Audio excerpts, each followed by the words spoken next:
George Washington, un nombre que resuena como símbolo de la libertad y la fundación de una nación, fue mucho más que el primer presidente de los Estados Unidos. Nacido el 22 de febrero de 1732 en Westmoreland County, Virginia, Washington emergió como un líder indiscutible en la lucha por la independencia y la creación de una república democrática. Desde temprana edad, Washington mostró una determinación feroz y un sentido de deber. Una figura clave en su vida temprana fue su hermano mayor, Lawrence Washington. Lawrence, quien había servido como oficial en la Marina Real Británica y luchado en la Guerra de la Oreja de Jenkins, se convirtió en un modelo a seguir y mentor para el joven George. Tras la muerte de su padre, Lawrence asumió el papel de figura paterna para George. George acompañó a Lawrence en varios viajes y experiencias que moldearon su carácter y habilidades. Cuando Lawrence enfermó de tuberculosis, George lo acompañó a Barbados en un intento de mejorar su salud.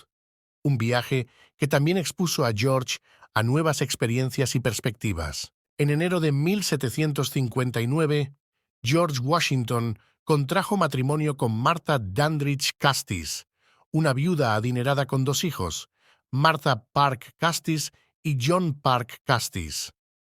El matrimonio de Washington con Martha no solo lo unió a una mujer de gran riqueza y estatus social, sino que también demostró ser una unión de amor y apoyo mutuo. A pesar de no tener hijos biológicos juntos, Washington se convirtió en un padrastro amoroso para los hijos de Martha y los crió como si fueran propios. La frontera occidental de las colonias americanas era un territorio de conflicto constante con las tribus indígenas locales y las potencias europeas que las respaldaban.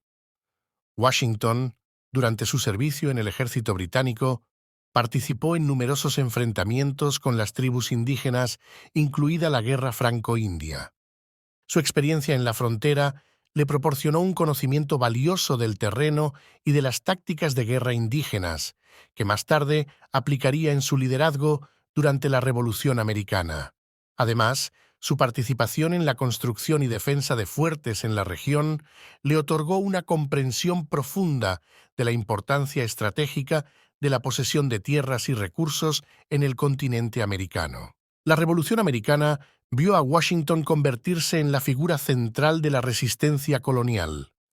Nombrado comandante en jefe del ejército continental en 1775, lideró a las fuerzas rebeldes contra el poderoso ejército británico. A pesar de las adversidades, como las derrotas en Nueva York y la travesía del río Delaware, su liderazgo resuelto y su perseverancia mantuvieron viva la esperanza de la independencia.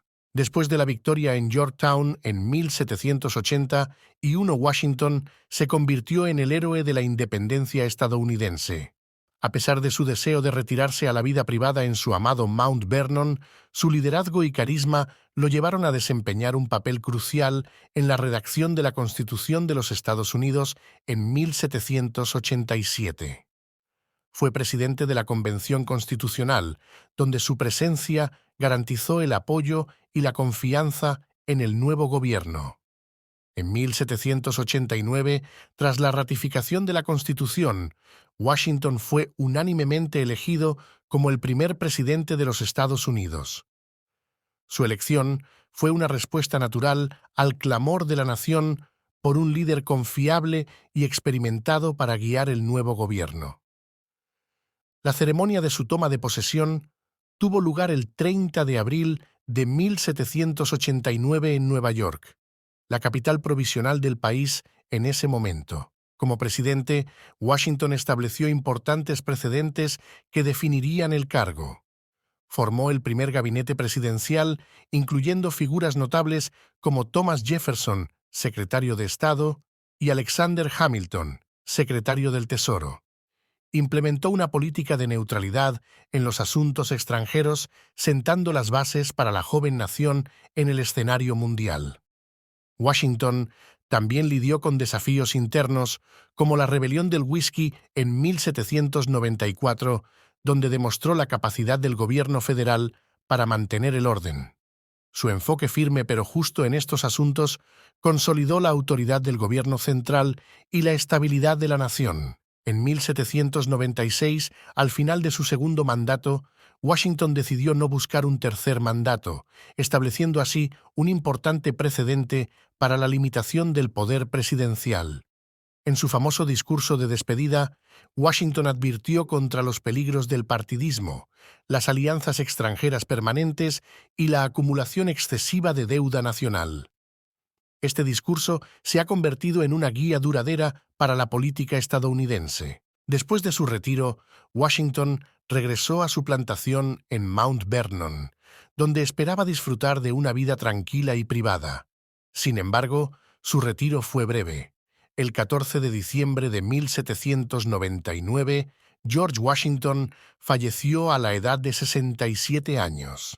Su muerte fue un momento de luto nacional, y su legado como el padre de su país quedó firmemente establecido. George Washington no solo fue un líder militar y político excepcional, sino también un símbolo duradero de la libertad y la democracia.